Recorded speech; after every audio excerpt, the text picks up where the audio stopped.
사도신경으로 함께 신앙을 고백드립니다. 나는 전능하신 아버지 하나님 천지의 창조주를 믿습니다. 나는 그의 유일하신 아들 우리 주 예수 그리스도를 믿습니다. 그는 성령으로 잉태되어 동정녀 마리아에게서 나시고 본디오 빌라도에게 고난을 받아 십자가에 못 박혀 죽으시고 장사된 지 사흘 만에 죽은 자 가운데서 다시 살아나셨으며 하늘에 오르시어 전능하신 아버지 하나님 우편에 앉아 계시다가 거기로부터 살아있는 자와 죽은 자를 심판하러 오십니다. 나는 성령을 믿으며 거룩한 공교회와 성도의 교제와 죄를 용서받는 것과 몸의 부활과 영생을 믿습니다. 아멘. 함께 찬송가 407장 올려드리겠습니다. 찬송가 407장입니다. 구주와 함께 나 죽었으니 구주와 함께 나 살았도다. 영광의 그날에 이르도록 언제나 주만 바라봅니다. 언제나 주는 날 사랑하사 언제나 새 생명 주시나니 영광의 그날에 이르도록 언제나 주만 바라봅니다. 마음속에 시험을 받을 때와 무거운 근심이 있을 때에 주께서 그때도 같이 하사 언제나 나를 도와주시네. 언제나 주는 날 사랑하사 언제나 새 생명 주시나니 영광의 그날에 이르도록 언제나 주만 바라봅니다.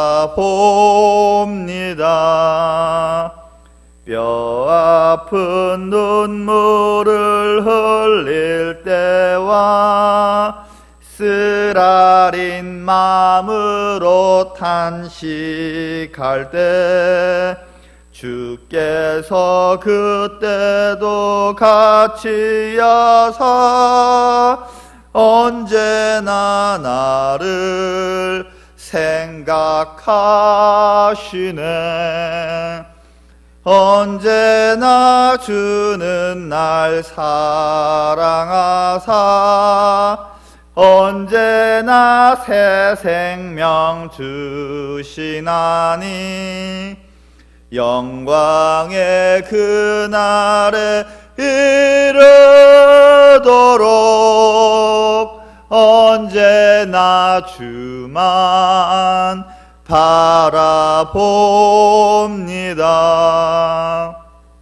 내 몸의 약함을 아시는 주 못 고칠 질병이 아주 없네. 괴로운 날이나 기쁜 때나 언제나 나와 함께 계시네. 언제나 주는 날 사랑하사 언제나 새 생명 주시나니 영광의 그날에 이르도록 언제나 주만 바라봅니다.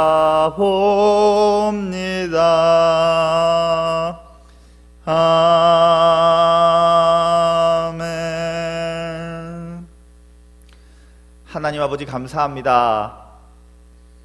비록 우리가 지금 물리적으로 멀리 떨어져 있지만 이렇게 함께 예배를 드릴 수 있게 허락하여 주심을 감사합니다. 하나님 아버지, 우리가 떨어져 있으나 이렇게 마음을 모두어서 함께 예배를 드림으로 하나 될 수 있게 하여 주시옵소서. 그리고 오늘 말씀을 들을 때에 내 안에 있는 것들을 우리가 정확하게 바라볼 수 있게 하여 주시고 자신을 온전히 성찰하여 주님께 더욱더 가까이 나아가는 거룩을 살아낼 수 있도록 허락하여 주시옵소서. 모든 말씀 주 예수 그리스도 이름으로 기도드렸습니다. 아멘. 오늘 우리가 함께 살펴볼 말씀은 마태복음 23장 29절부터 39절까지의 말씀입니다. 마태복음 23장 29절에서 39절까지의 말씀입니다. 제가 가진 성경으로 신약 성경 40면입니다. 봉독하겠습니다. 화 있을진저 외식하는 서기관들과 바리새인들이여, 너희는 선지자들의 무덤을 만들고 의인들의 비석을 꾸미며 이르되, 만일 우리가 조상 때에 있었더라면 우리는 그들이 선지자의 피를 흘리는데 참여하지 아니하였으리라 하니, 그러면 너희가 선지자를 죽인 자의 자손임을 스스로 증명함이로다. 너희가 너희 조상의 분량을 채우라. 뱀들아, 독사의 새끼들아, 너희가 어떻게 지옥의 판결을 피하겠느냐. 그러므로 내가 너희에게 선지자들과 지혜 있는 자들과 서기관들을 보내매 너희가 그 중에서 더러는 죽이거나 십자가에 못 박고 그 중에는 더러는 너희 회당에서 채찍질하고 이 동네에서 저 동네로 따라다니며 박해하리라. 그러므로 의인 아벨의 피로부터 성전과 제단 사이에서 너희가 죽인 바랴가의 아들 사가랴의 피가 땅 위에서 흘린 의로운 피가 다 너희에게 돌아가리라. 내가 진실로 너희에게 이르노니 이것이 다 이 세대에 돌아가리라. 예루살렘아 예루살렘아, 선지자들을 죽이고 내게 파송된 자들을 돌로 치는 자여, 암탉이 그 새끼를 날개 아래 모음같이 내가 내 자녀를 모으려 한 일이 몇 번이더냐. 그러나 너희가 원하지 아니하였도다. 보라, 너희 집이 황폐하여 버려진 바되리라. 내가 너희에게 이르노니 이제부터 너희는 찬송하리로다. 주의 이름으로 오시는 이여 할 때까지 나를 보지 못하리라 하시니라. 아멘. 오늘 본문은 23장 전반부부터 계속해서 외식하는 서기관들과 바리새인들을 경고하고 있는 부분입니다. 서기관과 바리새인들의 외식에 대한 비판이란 점에서 오늘 본문은 전반부와 기조를 같이 하되 비판하는 외식의 모양이 조금 바뀌어 있음을 우리는 발견합니다. 서기관과 바리새인의 외식이 우리가 조상들과 동일한 상황에 있었더라면 우리는 조상들과 달리 의로운 선지자들의 피를 흘리지 않았을 거라고 주장하고 있습니다. 그러한 서기관과 바리새인들의 언행과 말을 외식이라고 맹렬하게 예수께서는 비판하고 있습니다. 그리고 예수께서는 너희도 조상들과 마찬가지로 의로운 선지자들의 피를 흘리게 될 것이라고 말씀하십니다. 그러한 연유로 의인 아벨의 피부터 사가랴의 피가 그들에게 돌아갈 것이라고 말씀하십니다. 여기서 사가랴는 역대하 24장에서 등장하는 스가랴입니다. 성전 뜰 안에서 순교당한 일을 말하고 있는 것이죠. 예수께서 바리새인과 서기관들에게 거침없이 날리는 이 비판은, 이 일갈은 사실상 예언입니다. 예수를 죽이게 될 그들의 미래에 대한 예언인 것이죠. 너희 조상들이 의로운 선지자의 무고한 피를 흘렸던 것처럼 너희도 하나님 아버지가 보내신 아들 예수 그리스도를 매질하고 죽일 것이다. 그렇게 너희가 조상의 분량을 채우게 될 것이라는 예언입니다. 서기관과 바리새인들이 선지자의 무덤을 만들고 의인들의 비석을 꾸미면서 우리는 선지자를 죽인 죄를 저지른 우리 조상과 다르다고 주장할지라도 동일한 죄를 범하게 될 것이라는 거죠. 따라서 너희도 마찬가지로 심판을 피할 수 없다고 말씀하고 있는 것입니다. 아무리 아름다운 행위로 그럴듯한 말로 자신을 의롭게 꾸며내더라도 심판을 피할 수 없다는 것입니다. 왜일까요? 외식하는 자, 즉 의롭게 보이려고 노력하는 자, 그들은 잠시 멈춰서서 자신의 행위와 본질을 성찰할 여유가 없기 때문입니다. 그들의 머릿속에서는 그들을 바라보는 이들의 시선과 가치 판단이 어떠할까로 그들의 머릿속에 가득하기 때문입니다. 따라서 자신이 하는 말과 그 행위들을 비판적으로 성찰하기보다는 내 모습이 어떻게 보일까에 모든 신경이 집중되어 있다는 겁니다. 그 결과로 어느 순간에 자기도 모르게 인간의 죄성을 따라 자신이 정죄했던 이들과 동일한 죄를 범하는 운명에 처하게 될 것이라는 것이죠. 우리도 마찬가지로 그 의로움을 드러내려고 노력하다가 누군가에게 잘 보이려고 애쓰다가 자기 자신에 대한 비판적인 시각을 잃게 됩니다. 자신의 경건을 인정받으려고 나는 그들과 다르다고 노력하는 그 애쓰는 그 시간들 가운데 우리도 똑같은 죄를 범하게 될 것이라는 겁니다. 1차적으로 타인을 타산지석 삼아서 그 죄들을 피할 수 있을 것입니다. 일시적으로는 내가 정죄하는 이들과 다르게 보일 수 있을 것입니다. 그러나 우리 안에 가득한 인정욕구로 말미암아 자신이 하는 일이 양태만 다를 뿐 본질적으로 그들과 점점 같아지고 있음을 보지 못한다는 것이죠. 언제나 시선과 묵상이 자신이 아닌 외부로 향해 있기 때문입니다. 영적으로 어리석어지는 과정은요, 때로는 심각한 죄로부터 시작하지 않습니다. 때로는 사소한 인정욕구, 그것으로부터 시작된다는 것이죠. 타인의 시선과 평가에 집착하다가 자신을 비판적으로 바라보지 못하는 그 순간으로부터 우리는 그토록 피하고 싶었던 타인이 갔던 악한 길로 한 걸음 내딛게 되는 것입니다. 어쩌면 외식이라는 것도 인정받고자 하는 욕구 때문입니다.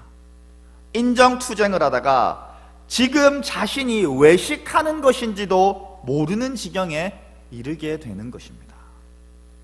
그렇게 서기관과 바리새인들은 외식이라는 범죄, 그리고 의로운 선지자들의 피를 흘리는 범죄에 이르게 된 것입니다. 분명 그들은 자신들이 의롭다고 믿었을 것입니다. 타인들의 눈에 드러나는 그들의 행동은 분명 칭찬받기에, 의롭다고 불리기에 합당한 것이었기 때문이죠. 그러나 그들의 마음속에 점점 죄가 드리워지고 있다는 것을 볼 수는 없었던 것입니다. 그렇게 자신의 마음속에 깊게 자리 잡은 악한 동기들을 발견하려는 경건의 시간들이 점점 사라져 버린 것이죠. 어떻게 보일까 신경 쓰다가 말이죠. 어느 순간 그렇게 죄로 가득 차게 되고 그들이 그토록 자신을 구별하고 싶었던 조상들의 죄와 동일한 범죄를 저지르게 된 것입니다. 오늘의 본문이 우리에게 요구하는 바는 무엇입니까? 스스로 자신에게 의문을 던지고 자신의 행위에 의심을 가지는 신앙이라는 것이죠. 내가 의로움이 가장 충만하다고 생각될 때에, 모두가 나를 칭찬할 때에 내가 정말 선한 동기와 목적으로 이것을 하고 있는가라고 질문을 던져야 한다는 것이죠. 내 삶이 가장 아름다워 보일 때, 자신의 마음속에 깊이 또아리 트고 있는 악한 동기들, 선해 보이는 행동들 속에 감추어진 내 진의들을 헤아려 보아야 할 것입니다. 우리가 그토록 혐오했던 이들과 똑같아지지 않기 위해서 말이죠. 예수를 십자가에 못 박고 의로운 선지자의 피를 흘렸던 그들과 같아지지 않기 위해서 말입니다. 내 모습이 그들과 가장 다르다고 착각하고 있을 때 필요한 훈련입니다. 39절은 예수께서 다시 오실 때까지 예수를 볼 수 없을 것이라고 선언합니다. 평판을 관리하다가 자신을 아름답게 보이려고 꾸미다가 진정 추구해야 될 선을 잃어버린 서기관과 바리새인들이 받을 형벌입니다. 마지막엔 심판을 받을 것이고, 그 마지막의 때가 이르기 전까지는 예수를 볼 수 없는 형벌을 받을 것입니다. 어쩌면 하나님께서 우리의 삶에 나타나지 않는 것처럼 느껴지는 이유는 하나님이 자신을 드러내지 않기로 결정했기 때문이 아닐 수 있습니다. 어쩌면 나를 돌아보고 내 악함을 직면하는 데 있어서 게을렀기 때문에, 내 자신을 바라보기보다는 타인의 시선과 평가에 집착하다가 내 삶에 있는 하나님에 대한 시각을 놓쳐버렸기 때문일지도 모른다는 것이죠. 외식하던 바리새인들이 보지 못했던 것처럼 우리도 보여지는 모습에 신경을 쓰다가 하나님을 놓쳐버리게 된 것은 아닐지 돌아보자는 거죠. 거꾸로 뒤집어 말하면 하나님이 내 인생에 다시 나타나시는 역사는 나의 시선을 타인이 아니라 나의 내면으로 돌리는, 나의 내밀한 내면으로 돌리는 일상의 훈련에서 시작된다는 것입니다. 하나님을 보는 훈련은 사실 그리 어려운 것이 아닙니다. 나를 돌아보는 훈련으로부터 시작된다는 것입니다. 내 안에 선한 것이 없음을, 오물 덩어리로 가득 차 있음을, 내가 가장 선해 보이는 순간조차 추악함으로 가득 차 있음을 보게 될 때에 하나님의 은혜가 뚜렷하게, 더욱 선명하게 비춰지는 것입니다.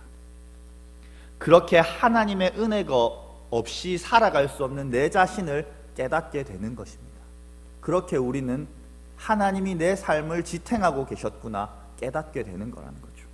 그렇게 하나님을 다시 보게 된다는 겁니다.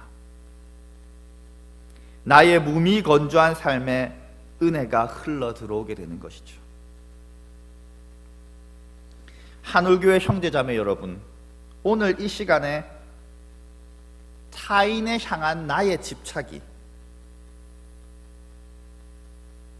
내 안에 있는 오물 덩어리들을 보지 못하게 만든 것은 아닌지 반성해 봅시다. 그리고 내 안에 있는 그 악한 것들, 선하지 못한 것들을 직면하고 발견하는 훈련을 합시다. 인정받고자 하는 욕구 때문에 나도 모르게 선하지 못한 동기로 무언가를 행하고 있는 것은 아닌지 반성해 봅시다. 잠자리에 들기 전에 홀로 누워 조용히 나를 돌아보는 훈련을 회복하자는 겁니다. 그렇게 자신의 마음과 내면을 헤아려 보는 습관을 만들어 나갑시다. 그때에 하나님께서 다시 여러분의 삶에 뚜렷하게 보이는 은혜가 임할 것입니다. 그때 무미건조했던 내 삶에 하나님의 은혜로 채워지는 역사가 일어나게 될 것입니다. 그렇게 하나님을 보고 체험하는 은혜가 우리 모두에게 회복되는 그러한 역사가 있기를 간절히 소망합니다. 기도하겠습니다. 하나님 아버지 감사합니다. 우리가 자신을 들여다보고 자신이 어떠한 존재인지 깨닫지 못하는 그러한 영적인 어리석음 가운데 있음을 긍휼히 여겨주시고 불쌍히 여겨주소서. 내 자신을 볼 수 있는 시각을 회복시키셔서 은혜를 회복하게 하시고 다만 악으로부터 우리를 구원하소서. 모든 말씀 주 예수 그리스도 이름으로 기도드렸습니다. 아멘. 주기도문으로 예배를 마치겠습니다. 하늘에 계신 우리 아버지여, 이름이 거룩히 여김을 받으시오며 나라가 임하시오며 뜻이 하늘에서 이루어진 것 같이 땅에서도 이루어지이다.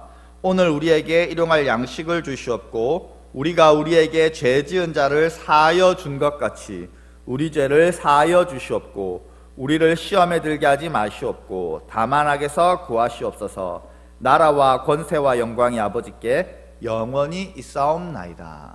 아멘.